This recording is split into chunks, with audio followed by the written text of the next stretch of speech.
Can I just add something to that? In a way, it's a bit unfortunate that the questioner singled out string theory, because he could have talked about quantum theory more generally. And quantum theory, of course, is deeply mysterious, and many people can't really conceptualize what's going on in quantum theory. I think it was Feynman who said, if you think you understand quantum theory, you don't understand quantum theory.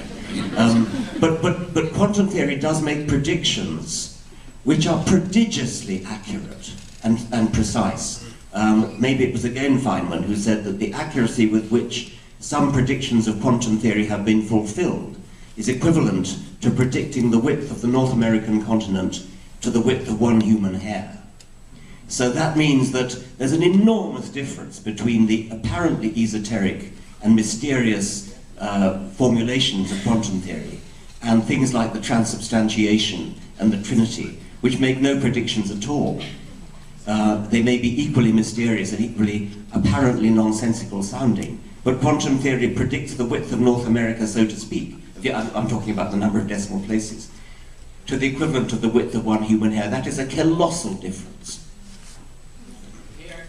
Make sure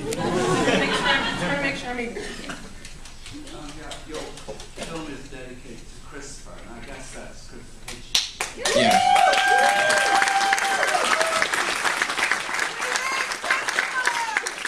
Started up on a long road trying to raise money for a film about Christopher Hitchens, and I know you're maybe misleadingly classed as all of you the new atheists, but let's assume you are. And how does Christopher stand in relation to you? It's, it's probably the wrong analogy. Was he sort of John the Baptist? Or was he... what is his relationship to you? What impact do you think he had on the contemporary world? Okay, so the question is, I'm going to have to just summarize this a little bit. Yeah. What do you feel the relationship of Christopher Hitchens was to the work you're doing? And yeah, okay. Look, I think I should start. I mean, I was a huge admirer of Christopher's, and it's one of the, in my opinion, one of the biggest tragedies of this film is that, if he were here, almost certainly it would have been the three of them. And we tried to give as many little nods to him as we could. The book says he's going to read his Bible, and the name at the end. And there's other signs of him in the film, but a huge inspiration to me. It was because of him, actually, that I met Lawrence. I attended a talk with Christopher and met him after the show, and he was exactly how he always said he was. He would carry on the conversation after the talk if there were any questions left, and we ended up hanging out into the wee hours of the morning, in his words, to the point where it's not even really worth going to sleep anymore. And he asked me if I knew Lawrence, and at the time I didn't, and he said, well, I can't make it to his next event, but would you give him a kiss on the cheek for me? So that, and I have.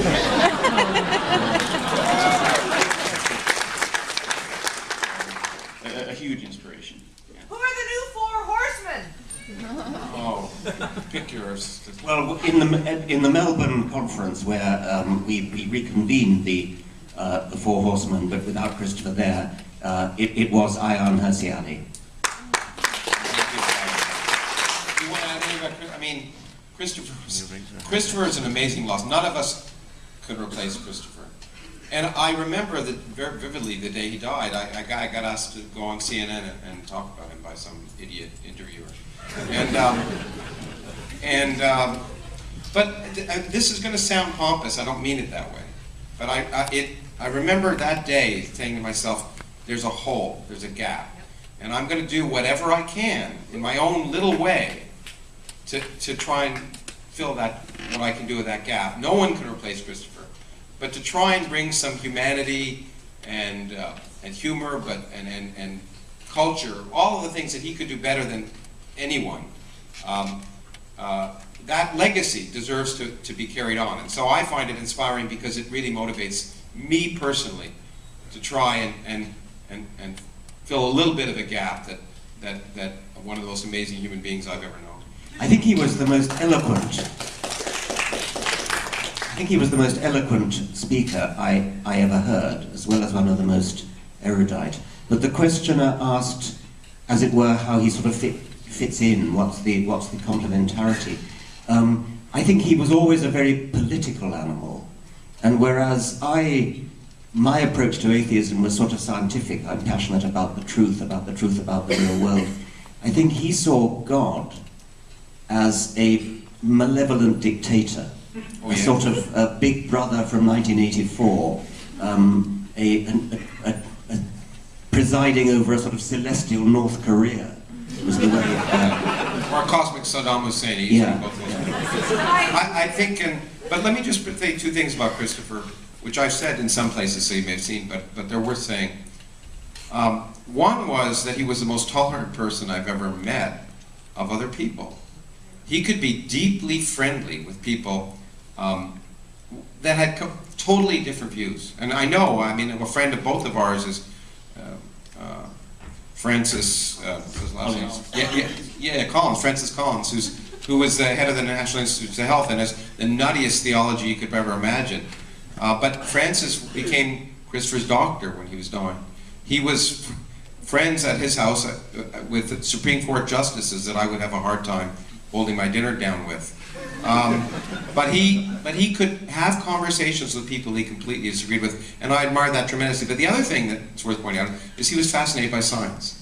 And every time I was over there in the wee hours, he talked about science, and at his memorial service I pointed out, and it's a true story that the last time I was with him before he died, there was a knock on the door, and I went up and opened the door for him, and there was someone asking me if he had a manuscript and asked if I was Christopher's manager, and I said, no, I'm his personal physicist.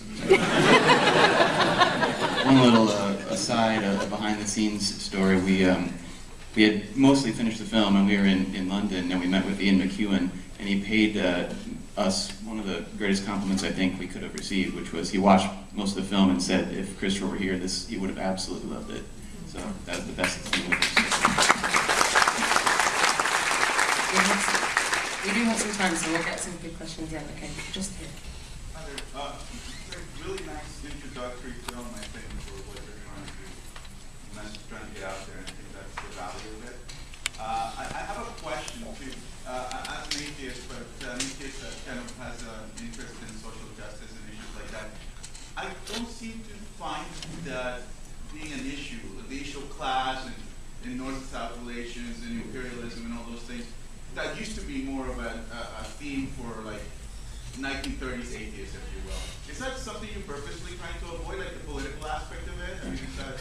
Let me try and rephrase this. Yeah. So as in seeing the film, the atheism of today doesn't seem to have as much focus on social issue as it did perhaps in the 30s. Is that the question? Yeah. Well, Richard mentions that he's more interested in the scientific. Okay, so the scientific over the social issue atheism. Is that right? Do you want to come in?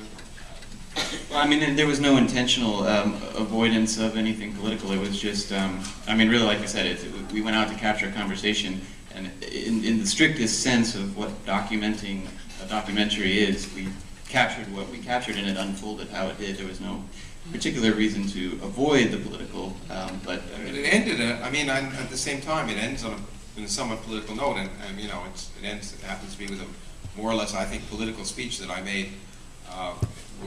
Which wasn't about science, it was about science and politics. And that whole event, in some sense, was a political event. But I think the intent was to argue that reason and questioning is what we were talking about. And politics, when you introduce politics, it's a whole different question. Do you want to add anything? Well, I suppose when you get two scientists together, the chances are that you're going to get a lot of things that preoccupy scientists. Yeah, we talk about sex a lot. If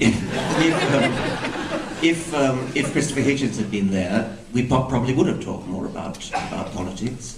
And you change the cast list, and you get what the people are interested in. But it doesn't mean we don't care about politics. It's just that it's not particularly our subject. We've got another one in the balcony. Oh, yeah, just there. We'll do two. Oh wow, there's millions of these. There's a fight up there. Okay, the one far at the back, and then we'll come forward. Okay.